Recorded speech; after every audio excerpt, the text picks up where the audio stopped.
d'abord, je voulais commencer par une partie sur mathématiques et support visuel. C'est quelque chose qui n'est pas forcément, dont on parle pas forcément beaucoup quand on parle des mathématiques. Pour moi, les mathématiques, c'est très ancré dans l'image et le visuel. Par exemple, si je vous montre ces deux images-là, donc celle-ci et celle-ci, peut-être que la plupart d'entre vous, peut-être que ça évoquera à la plupart d'entre vous des souvenirs de collège, puisque ici, c'est la configuration dans laquelle on peut appliquer le théorème de Thalès. Et ici, c'est une illustration du théorème de Pythagore, donc que le carré de l'hypoténuse est égal à la somme des carrés des deux côtés. Donc, il suffit que je vous montre une image pour évoquer un théorème. Une image fait plus que ça fait plus qu'évoquer un théorème, ça peut être une preuve de théorème, une démonstration de théorème. Par exemple, si je prends cette configuration de carré-là, donc ici j'ai mis un peu des flèches partout, mais donc là on a un triangle rectangle de côté A, B, C, et puis on le tourne, on le met là, on le retourne, on le met là-haut, et on le retourne, on le met là, d'accord? Donc ce qu'on obtient, c'est un grand carré de côté A plus B, avec à l'intérieur, un petit peu penché, un carré de côté C. D'accord? Donc maintenant, je vais vous demander un petit exercice mental. Rapprochez ce triangle-là ici. Ça vous fait le rectangle là. Et poussez les deux triangles gris clair vers le haut. Ça va vous faire ce rectangle ici. Et l'espace libéré, ça vous donne deux carrés, un premier carré de côté A, un deuxième carré de côté B. Donc là, ces deux figures, ce qu'elles illustrent, c'est que l'aire pas grise, donc que j'ai mis colorant jaune, puis rouge, puis bleu, donc l'aire non grise, ici, elle vaut C carré, ici, elle vaut A carré plus B carré. Donc ça, c'est une preuve par la figure que C carré égale A carré plus B carré. C'est pas une preuve de moi, c'est une preuve qui date d'une source chinoise. Je ne vais pas m'aventurer à lire le nom, je ne suis pas assez bonne en chinois pour le lire. Mais donc c'est un recueil de preuves chinoises qui a été constitué dans le premier millénaire avant Jésus-Christ. Donc c'est une preuve très ancienne du théorème de Pythagore. Je vais continuer sur les preuves par figure. À votre avis, à quelle identité cette figure correspond-elle? Est-ce que cette figure vous rappelle quelque chose d'autre? Ça, c'est peut-être plutôt terminal. C'est ça. A plus B au carré égale A carré plus B carré plus 2 fois. Voilà, tout à fait. Très bien, merci. Donc en effet, cette figure qui est en fait un peu la même que celle de tout à l'heure avec Pythagore, c'est une preuve de l'une des identités remarquables qu'on apprend consciencieusement quand on est au lycée. Voilà. Je vais finir par une dernière démonstration mathématique. D'abord avec un petit test de calcul mental. Excusez-moi, c'est le seul de mon exposé. Donc combien vaut 1 plus 2 plus 3? 6. Un peu plus compliqué. Si j'ajoute 4 et 5? 15. Oui, quand on augmente, ça commence à faire beaucoup. Donc en fait, nous, quand on veut calculer ça, moi je ne suis pas très bonne en calcul mental, donc je vais pas le sommer. En général, on peut devenir mathématicien parce qu'on est paresseux et qu'on n'a pas envie de faire les calculs, donc on va trouver des astuces pour ne pas avoir à faire les calculs. Donc là, l'astuce, ça va être par le dessin. Donc la réponse, c'est 55, mais on va le montrer par le dessin. Donc cette somme, on peut la représenter avec des petites barrettes. Donc 1, pour la colonne du 1, on met 1 cube, 1 carré. Pour la colonne du 2, on met 2 carrés, 3 carrés, ainsi de suite, jusqu'à 10 carrés. D'accord? Donc ici, le nombre de carrés sur cette figure, c'est la somme que je recherche. D'accord? Bon, ça ne nous aide pas forcément, mais il y a une astuce. On va prendre 2 fois cette figure. Et après, qu'est-ce qu'on va pouvoir faire avec 2 fois cette figure? Tout à fait. On va compléter. Et là, ce qu'on observe, c'est qu'on obtient un rectangle. Un rectangle avec 10 carrés ici, 11 carrés ici. Et l'aire d'un rectangle, c'est 10 fois 11. Donc 2 fois ma somme, ça va être égal à 10 fois 11. Pardon. Voilà. j'ai fait une coquille. Donc c'est une coquille, l'air de 2 fois la somme c'est 10 fois 11, et après quand j'enlève le 2 là-bas, on peut mettre 10 fois 11 divisé par 2. Très bien. Donc ça c'est pour vous dire que mathématiques et représentation graphique, c'est intriqué, c'est très lié. Et moi je m'intéresse plus particulièrement au crochet, parce que c'est quelque chose que je fais par ailleurs. Donc dans un premier temps, je voulais parler de s'inspirer des mathématiques. Donc ici, vous avez différents ouvrages. Donc les 4 du haut sont par le collectif Woolly Thoughts. Donc ils ont aussi un site internet où ils proposent leurs modèles. Donc ici, le premier modèle, je vais peut-être montrer plutôt comme ça. Oui. Le premier modèle ici, c'est un coussin où le nombre de colonnes, c'est la suite de Fibonacci. Donc 1 plus 1, 2, 2 plus 1, 3, 3 plus 2, 5, et ainsi de suite. C'est une suite qui apparaît assez souvent, la suite de Fibonacci. Ici, peut-être que vous reconnaissez, c'est encore une fois le théorème de Pythagore. Ici, c'est sur la décomposition des nombres en facteurs premiers. Donc, il y a une case par nombre, et suivant s'il est divisible par tel ou tel nombre, on va mettre telle ou telle couleur. Ici, c'est ce qu'on appelle une courbe de poursuite.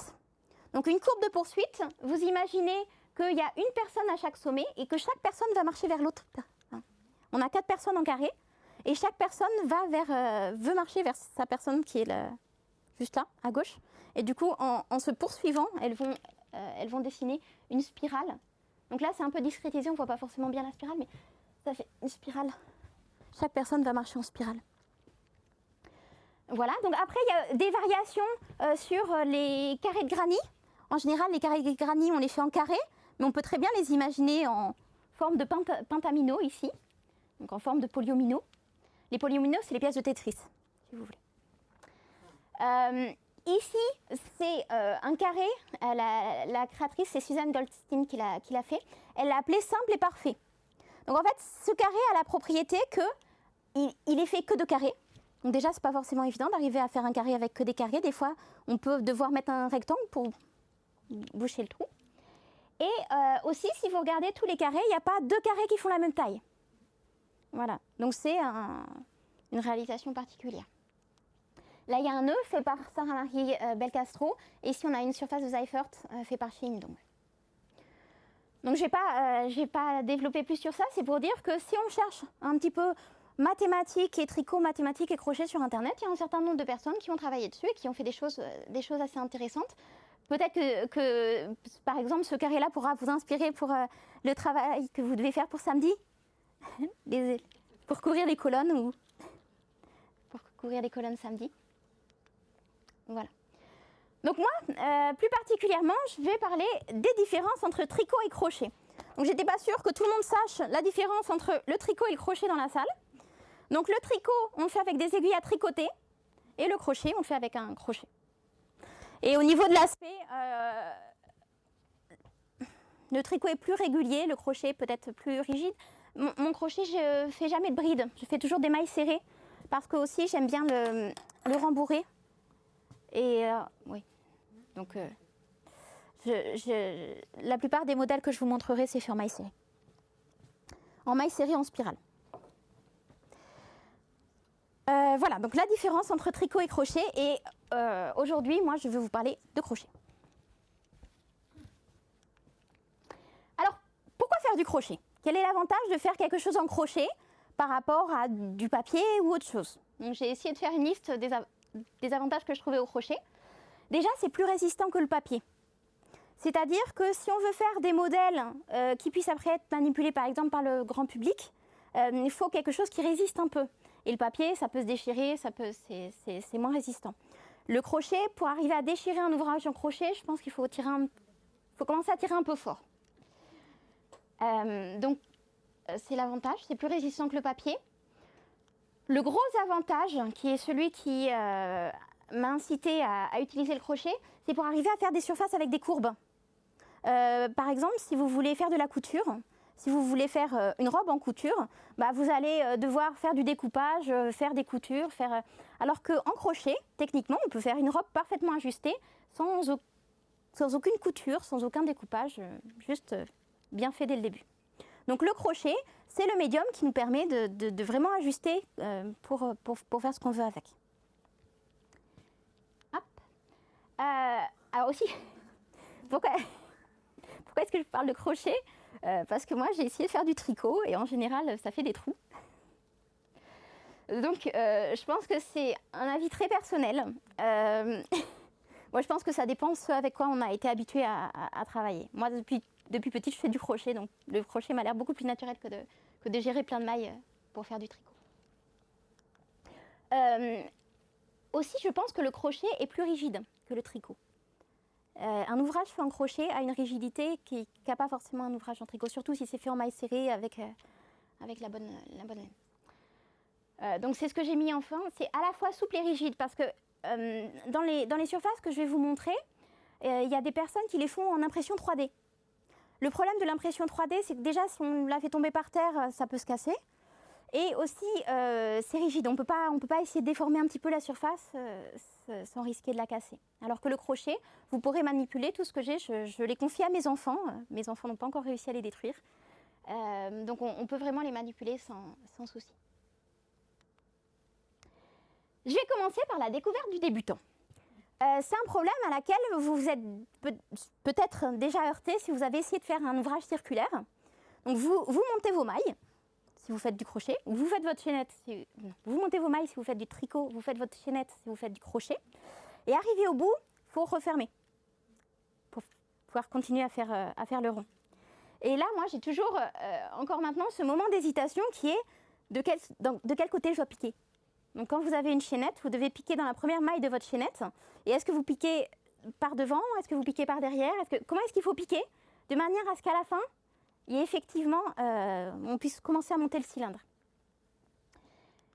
Et bien, si on se trompe, on obtient ça.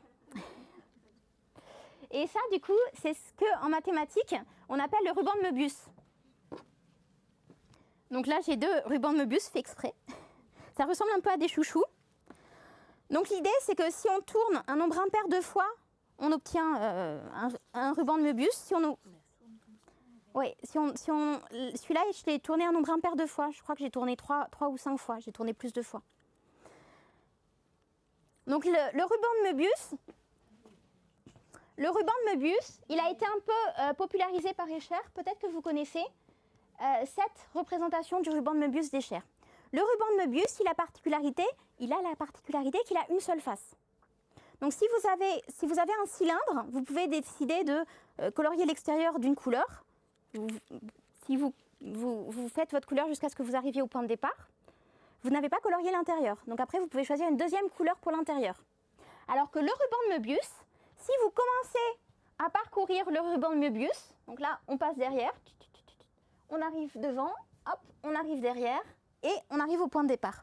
Donc si vous essayez de parcourir votre ruban de Möbius, vous pouvez le faire avec les modèles que je suis en train de vous passer. Si vous partez d'un point de départ et que vous parcourez le ruban de Möbius avec votre doigt, vous allez, avant de revenir à votre point d'arrivée, vous allez faire les 2 côtés. Donc le ruban de Möbius, c'est une surface qui a un seul côté. Et c'est pas difficile à faire, il suffit de se tromper. Le deuxième objet mathématique que je voulais vous montrer, c'est la bouteille de Klein. Donc la bouteille de Klein, c'est comme le ruban de Möbius en dimension, avec une dimension de plus. En fait, pour faire la bouteille de Klein, hop, donc là c'est une version tricotée, c'est une erreur. Il y a une version tricotée, j'ai parlé de la version que j'ai crochetée. Pour crocheter ma bouteille de Klein, comment je fais? Je fais un ruban de Möbius et après je couds, bon là il y a une couture, je couds les bords de mon ruban de Möbius. Et en cousant les bords du ruban de Möbius, il y a un moment où il y a un trou d'un côté et puis il y a un trou de l'autre. Voilà. Et donc si vous, hop, pour avoir quelque chose qui ressemble à une bouteille, il faut le rentrer un peu comme ça. Ça ressemble un peu plus à la version tricotée. Mais voilà, donc ça c'est la bouteille de Klein. Donc la bouteille de Klein, c'est donc le ruban de Möbius. Je vais retourner là-bas. Le ruban de Möbius, il n'a qu'une seule face. Et ben, la bouteille de Klein, elle a qu'une seule surface. C'est-à-dire qu'on ne peut pas être... Il n'y a pas d'intérieur et d'extérieur de la bouteille de Klein. Les deux, c'est le même espace. Si on commence à mettre du gaz autour de la bouteille de Klein, et ben, le gaz, il va aller partout. puisque si ça rentre par là, hop, après on est à l'intérieur de la bouteille. Je ne sais pas si vous visualisez.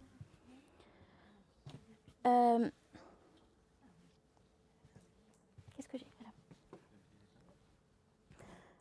Voilà, donc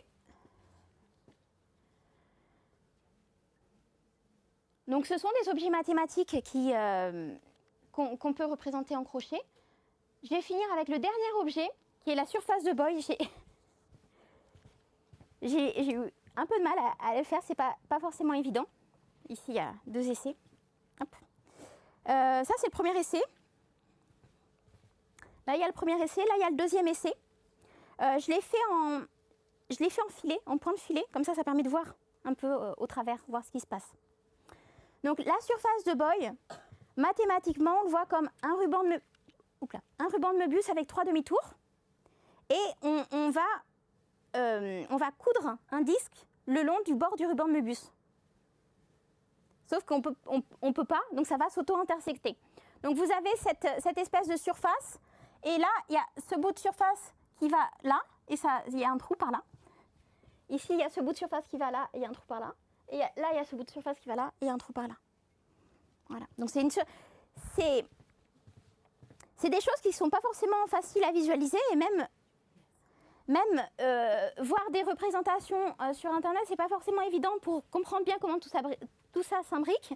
Et je dois avouer que devoir essayer de le crocheter, ça m'a vraiment permis de me poser des questions sur comment ça marche, comment est-ce qu'on peut faire ça. Et là où j'ai particulièrement apprécié le crochet, bon, peut-être qu'en tricot on aurait pu le faire, mais en crochet, l'avantage du crochet, c'est que ça m'a permis de faire se traverser des surfaces. Donc vous regarderez, ça se voit surtout sur le modèle en filet. Il y a des maillages de filets qui se croisent. Donc je passais le fil à travers la maille, je crochetais, etc. Voilà. Donc moi j'ai commencé mon aventure mathématiques et crochet. J'ai commencé pendant ma thèse de maths. J'étais pas complètement déconnectée des maths. J'ai commencé surtout par le ruban de Möbius, la bouteille de Klein et la surface de Boyle qu'il y a ici. Sur demande de mes collègues qui voulaient avoir ce genre d'objet, mais ne crochetez pas eux-mêmes. Et après, je me suis posé des questions sur le lien avec mes recherches à moi. Donc, je vais vous expliquer un peu plus le lien avec mes recherches à moi, puisque je suis chercheuse en mathématiques. Donc, quand je ne fais pas de crochet, je fais de la recherche.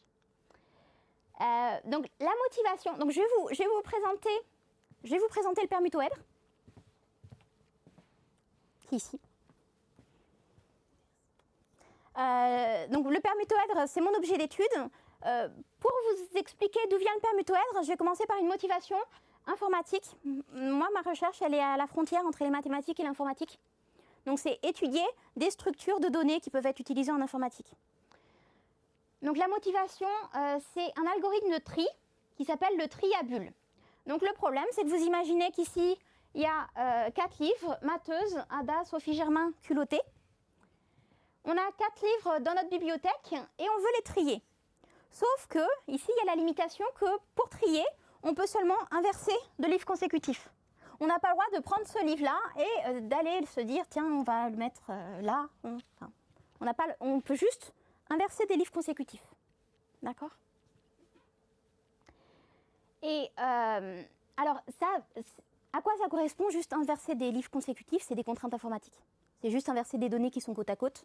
On ne peut pas forcément emmener des données très loin, parce que emmener des données loin, ça nécessite de lire toutes les données qui sont avant et savoir où il faut emmener la donnée. D'accord ? Donc bon, on voit ça comme ranger des livres. Vous pouvez avoir en tête qu'un livre, c'est une donnée et on veut trier des données, ou vous pouvez avoir en tête que c'est juste des livres et on veut trier les livres, juste en intervertissant des livres côte à côte. Et on veut le faire de manière la plus efficace possible. Pourquoi est-ce qu'on veut le faire de manière la plus efficace possible? Parce que notre bibliothèque, elle ressemble plutôt à ça qu'à ça. Donc là, vous avez une photo de la BNF. En informatique, quand on applique un algorithme de tri à un tableau ou à une liste de données, on n'a pas 4 données. On en a en général un grand nombre de données. Donc le moindre gain d'efficacité peut être avantageux. Donc le tri dont je vais vous parler, c'est le tri à bulles. Pourquoi ça s'appelle le tri à bulles? Parce que vous allez voir que les grandes valeurs remontent vers la droite. Bon, il faut vous incliner la tête sur la droite. Vous verrez les grandes valeurs remonter comme des bulles dans un verre de champagne. Voilà, c'est pour ça qu'on a appelé ça le tri à bulles. Donc, je vous propose de trier à bulles ma bibliothèque. Donc, les deux premiers livres, on a Mateuse et Ada. Est-ce qu'ils sont dans le bon ordre? Non. Non, parce que A est avant M. Donc, hop, on les inverse. On passe aux deux livres après. Mateuse et Sophie Germain, ils sont dans le bon ordre. Sophie Germain et Culotté, ils ne sont pas dans le bon ordre parce que C vient avant S dans l'alphabet. Donc, on les échange. Et une fois qu'on est arrivé à la fin de la liste, on la reparcourt. Et on fait ça tant qu'on n'a pas passé tout un passage avec notre rectangle toujours vert, pour nous dire que c'est bon, tout est trié. Je reviens au début. AM, c'est bon. MC, c'est pas bon. On inverse. MS, c'est bon. Et on fait un dernier parcours de vérification. AC, c'est bon. CM, c'est bon. MS, c'est bon. Ma bibliothèque est triée. Ou ma liste est triée. D'accord? Donc, quand on fait du tri à bulles, on peut se poser la question de, au maximum, combien de fois je vais échanger des livres? Si je fais les choses intelligemment, combien de fois est-ce que je vais échanger les livres? D'accord? Donc, ici, si je pars de ma bibliothèque complètement dérangée, je vais pouvoir juste échanger là, puis échanger là. Et en 3 échanges, j'ai trié ma bibliothèque. D'accord? Pour 4. Donc, ici j'ai fait mon schéma dans l'autre sens. Donc, on va dire que l'ordre, c'est 4, 3, 2, 1. Donc, mon but, c'est d'arriver à l'ordre 4, 3, 2, 1. Donc, 1, 2, 3, 4. Je peux échanger 1, 2. Je peux échanger 3, 4. Ou je peux échanger 2, 3. D'accord? J'ai mis des couleurs pour encoder si j'échange les deux premiers, les deux du milieu ou les deux derniers. Je continue. Hop. Hop. Et à la fin, ce qu'on obtient, c'est le permutoèdre. Donc, lui, c'est exactement le modèle qui circule, qui doit être quelque part. Pourquoi est-ce que ça s'appelle le permutoèdre? Parce que tous les ordres possibles, on appelle ça une permutation. Donc, ça s'appelle permutoèdre parce que sur ces sommets, ce sont des permutations. Voilà. Et donc, moi, je travaillais sur cet objet mathématique qui était le permutoèdre. Et je me suis dit que ça pourrait quand même être pratique d'avoir une représentation dans l'espace pour voir pour pouvoir le manipuler, pour pouvoir voir des choses dessus. Donc, je me suis posé la question de comment bien le représenter. Donc, le permutoèdre, c'est ce qu'on appelle un polytope. C'est-à-dire, c'est des faces qui sont recollées entre elles pour former un ballon. D'accord? Ces polytopes, polyèdres, ces solides, ils sont étudiés depuis l'Antiquité. Peut-être que vous connaissez les solides de Platon. Les solides de Platon, ce sont tous les solides qu'on peut faire avec toujours la même face. D'accord? Donc, si vous décidez que votre face est triangulaire, vous pouvez le recoller en tétraèdre ou en avec 20 triangles. Si vous voulez des faces carrées, il n'y a pas le choix. Il n'y a que le cube qui marche. Et, les triangles, j'ai oublié l'octaèdre. Donc là, vous avez l'octaèdre qui est avec 8 faces en forme de triangle. Le cube, c'est 6 faces carrées. Tétraèdre, 4 faces triangles. Dodécaèdre. Là, c'est le dodécaèdre. Donc, dodéca, il y a 12 pentagones qui sont recollés entre eux. Icosaèdre avec les 20. J'en profite pour vous montrer une illustration de Miyuki Kawamura qui a fait ses solides platoniciens en tricot, en mettant juste le squelette. Alors nous, notre permutoèdre, c'est pas un solide de Platon. Je ne sais pas si vous avez vu quand c'est passé, combien il y avait de types de faces différentes. Je ne sais pas si vous avez fait attention à... Donc, je vais revenir en arrière. Hop. On regarde un petit peu. Le permutoèdre, il y a des faces carrées et des faces hexagonales et des hexagones. Après, j'ai mis des hexagones jaunes et des hexagones bleus pour les différencier, mais ça reste des hexagones. Pardon, je vais dans le mot. Oui, c'est bon. Donc en fait, le permutoèdre, c'est ce qu'on appelle un solide d'Archimède. Donc là, vous avez un portrait d'Archimède sur une médaille. Et les solides d'Archimède, ce sont tous les solides qu'on peut obtenir en prenant 2 ou 3 types de phases différentes, mais de telle manière qu'en chaque sommet, autour de chaque sommet, ça soit toujours pareil. D'accord? Donc par exemple, hop, ici. Peut-être que vous reconnaissez notre ami ici. Ça, c'est le ballon de foot. Sur un ballon de foot, vous avez des pentagones à 5 côtés, vous avez des hexagones à 6 côtés, mais où que vous soyez, quel que soit le sommet où vous vous placez, autour de votre sommet, vous aurez 2 hexagones et un pentagone. D'accord? Donc ça, c'est un solide d'Archimède, et le permutoèdre est un solide d'Archimède. J'ai fait un test pour vérifier votre attention. Je vous dis, il en existe 13. Si vous comptez, j'en ai 14 sur le dessin, parce qu'il y a un des solides qui n'est pas un solide d'Archimède. Donc, à votre avis, dans mes 14 solides, lequel est l'intrus? Donc, je vous dis, l'idée, c'est que quand vous vous placez dans un point, vous devez voir le même nombre de faces de chaque type autour. C'est le premier, oui. Hop, l'intrus, c'est le premier.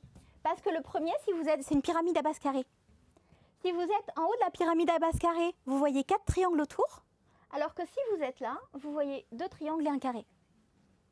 Donc ça, c'est un solide plus ou moins régulier. C'est obtenu avec deux sortes de phases différentes, mais ce n'est pas un polyèdre d'Archimède. Voilà.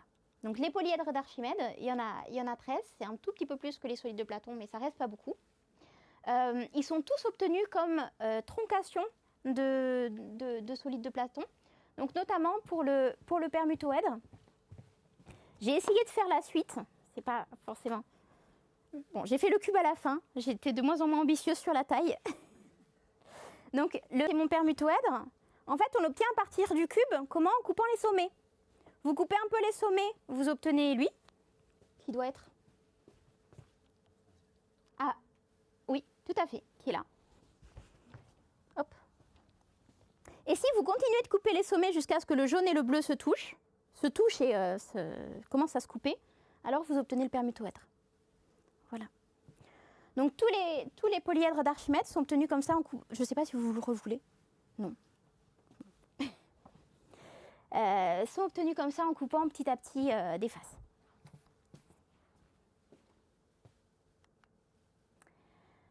Donc la question que je me suis posée, c'est comment est-ce que je peux faire pour crocheter des polygones vraiment plats?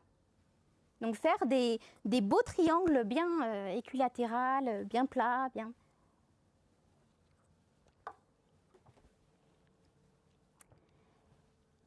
Et donc si vous faites du crochet, notamment moi avant de faire du crochet mathématique, je faisais des napperons. Donc si vous faites des napperons notamment, le début est souvent un petit peu pareil. C'est aussi le même départ pour les amigurumi. Quand vous faites des amigurumi, en général, vous faites un cercle magique, vous faites 6 mailles dedans. Et après, ça dépend, parce qu'en général, les amigurumi, on veut faire des formes qui se referment. On ne veut pas que ça soit plat, justement. Donc, la suite change. Mais si vous voulez faire un tricot qui soit plat, qui ne se recourbe pas, vous commencez avec 6 mailles au premier rang, au deuxième rang 12 mailles, au troisième 18, au quatrième 24. Donc, en fait, vous faites 6 augmentations à chaque tour. À chaque rang, vous faites 6 augmentations. Et là, vous avez un patron complètement plan. Et donc, je me suis posé la question de qu'est-ce qui se passe si je fais un peu moins de 6 augmentations? Qu'est-ce qui se passe si je fais un peu plus de 6 augmentations? Donc, si on fait un peu moins de 6 augmentations, ce qu'on obtient, c'est un cône. D'accord? Si on fait un peu plus de 6 augmentations, ce qu'on obtient, c'est une espèce de chips qui ondule un peu. Quelque chose comme ça. Et en fait, ça, c'est une propriété qui intéresse les mathématiciens, puisqu'il y a des surfaces qu'on étudie qui sont pas forcément juste plats. Enfin, justement, On s'intéresse à des choses qui sont pas forcément plats. Donc je reviendrai dessus après. Là, j'ai mis mes modèles pour le triangle, le carré, le pentagone et l'hexagone. J'ai pas pensé à les prendre en photo avant de les coudre. J'ai juste refait un triangle qui est quand même plutôt régulier. Donc l'idée, ça a été, j'ai fait les calculs qu'il fallait pour que ça soit plat, il faut qu'il y ait 6, 12, 18, 24 mailles, etc. Donc il faut qu'il y ait 6 fois le nombre de rangs auquel on est. Et donc j'ai essayé de faire de faire des augmentations de manière à ce qu'il y ait des symétries. Ici, on fait 3 fois la même chose pour avoir un triangle, 4 fois la même chose pour avoir un carré, 5 fois la même chose pour avoir un pentagone, 6 fois la même chose pour avoir un hexagone. J'ai essayé de m'arranger pour que ça respecte les symétries, mais que le nombre de mailles corresponde. Pour le triangle, c'est facile parce qu'en fait, donc, la figure plate dont je vous parlais, si vous faites toutes les augmentations au même endroit, vous avez naturellement l'hexagone qui arrive.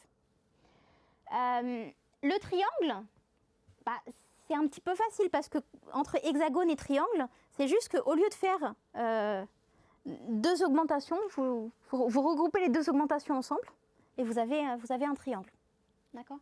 C'est-à-dire qu'au lieu de faire, j'ai pas forcément encodé dans la partie, dans le langage habituel, 2 sur 1, ça veut dire que je fais 2 mailles dans une. D'accord ? Donc, pour commencer à faire un hexagone, sur nos 6 mailles de base, on fait 2 mailles dans une et on obtient 12 mailles. Pour faire un triangle, vous n'allez pas faire 2 mailles dans une, vous allez faire 3 sur une, puis une. D'accord ? Donc en fait, à chaque sommet du triangle, vous allez faire une augmentation de 3 mailles et le reste du temps, vous allez être linéaire. Et comme ça, vous avez un triangle régulier. J'ai oublié de le préciser, ma présentation est disponible sur mon site web. Donc si vous voulez avoir des bouts de patrons de triangle, carré, pentagone et hexagone, ça sera disponible sur mon site web. Donc je vous disais tout à l'heure que quand au lieu d'avoir 6 fois le nombre de rangs, on a 4 fois le nombre de rangs, on obtient un cône. Quand on a 8 fois le nombre de rangs, on a ce truc avec un bon trou. Et en fait,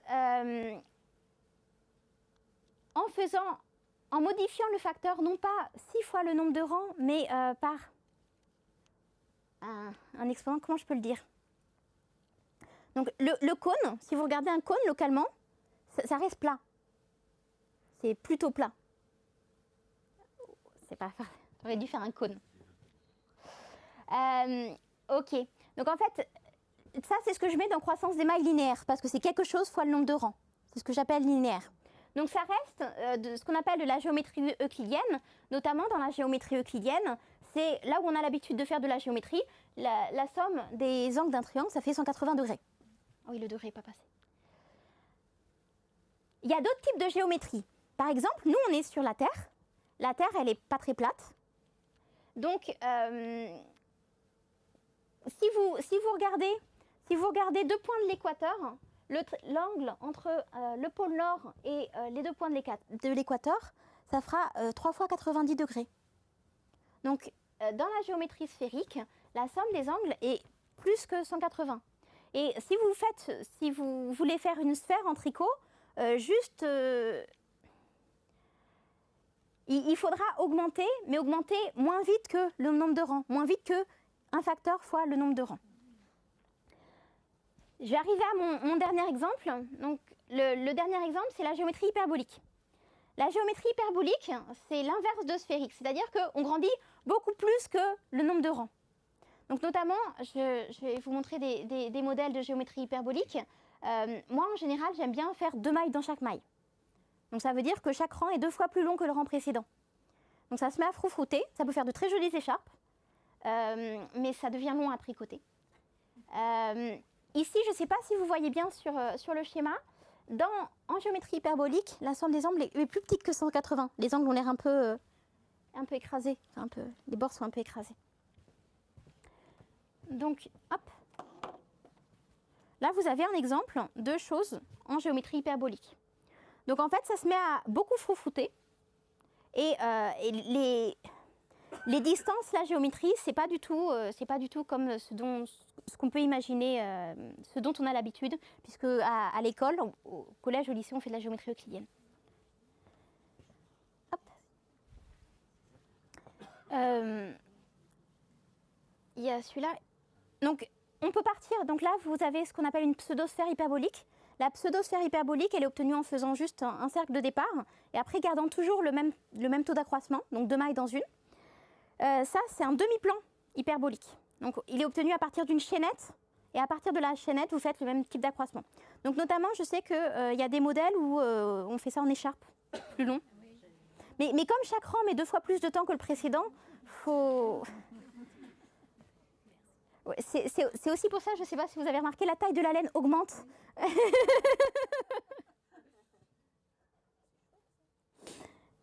La taille de la laine augmente. Alors, au tout début, je l'avais fait en coton fin. Mais le problème du coton fin, c'est que ça ne fait pas aussi impressionnant que gros coton. Donc oui, en fait, il faut que vous vous fixiez un facteur. Moi, je m'étais dit 2 mailles dans une, mais vous pouvez aussi décider, par exemple, de faire 5 mailles dans 4, ou voilà, quelque chose de constant. Ou 3 mailles dans 2, ou voilà. Je trouvais que 2 mailles dans une, c'était plus facile à compter, mais du coup, ça fait que ça froufroute beaucoup.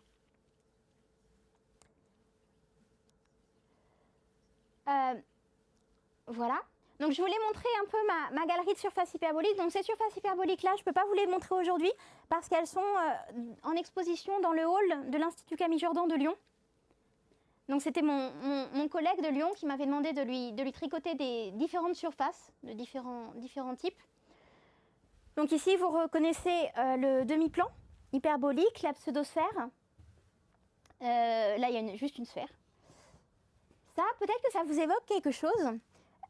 Oui, ça ressemble beaucoup aux fleurs de liseron.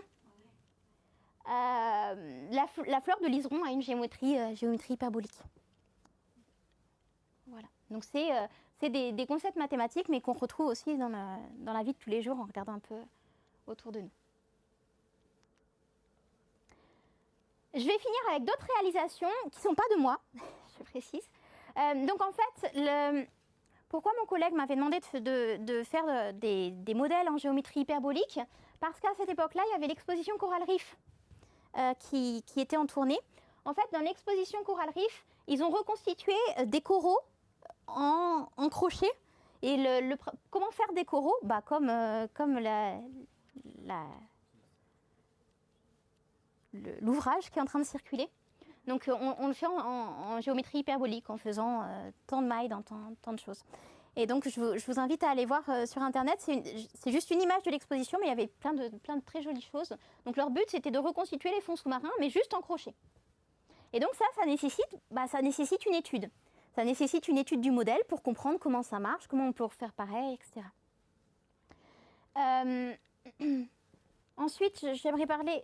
Donc ça, cet ouvrage-là, c'est un projet d'une artiste qui s'appelle Madeleine Shepherd, qui a du coup fait appel à Hugh Griffiths pour la réalisation. Son but, c'était d'avoir une surface dont le bord est pour équation 1 sur x. Donc elle voulait que le bord ait cette forme-là, et elle a demandé à un mathématicien et crocheteur de lui faire, d'élaborer le modèle qui est exactement la bonne forme. Donc c'est aussi quelque chose auquel moi j'aime bien réfléchir. On veut une forme, comment est-ce qu'on peut faire pour obtenir exactement cette forme-là?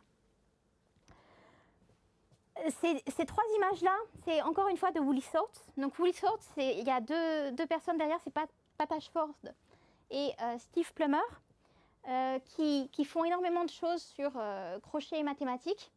Donc ici, vous avez un hexaflexagone. Donc l'hexaflexagone, c'est quoi? C'est un hexagone. Hop, je vais le sortir. Pardon. Je ne l'avais pas sorti parce qu'il n'est pas fait en crochet. Donc l'hexaflexagone, c'est un hexagone qui a priori a 2 faces.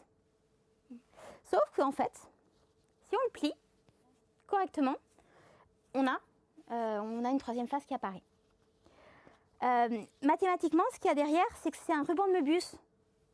C'est un ruban de Möbius avec 3 demi-tours. Et du coup, plié de telle manière que on voit, il y a des parties du ruban qu'on ne voit pas. Si on écarte, là, on voit. Et le pliage, oui, c'est rigolo. Et le pliage fait en sorte de faire apparaître les faces. Voilà. Donc ça, dans Woolly Thoughts, ici, donc là, ici, ce que j'ai, c'est un tri-hexaflexagone parce qu'il y a 3 faces. Celui de Woolly Thoughts, il y a 6 faces. Hop. Enfin, les 2 derniers modèles que je voulais vous montrer, c'était ceux-là parce que je trouvais que c'était très bien fait. Donc en fait, ils ont calculé leur patron de manière à ce que quand on met un miroir cylindrique ici, les bandes de couleurs soient vraiment des rectangles. On ne voit pas forcément très bien, j'aurais dû mettre des images plus grandes. Mais voilà, donc je trouvais que c'était bien pensé. C'est une belle illustration de ce que les mathématiques peuvent apporter au crochet. On a dans notre tête la réalisation finale et on va aller essayer de voir, bon, combien est-ce qu'il faut qu'on fasse d'augmentation pour qu'à la fin on ait ça. Voilà, donc c'est des très beaux travaux que je tenais à vous montrer. Et je vous remercie de votre attention.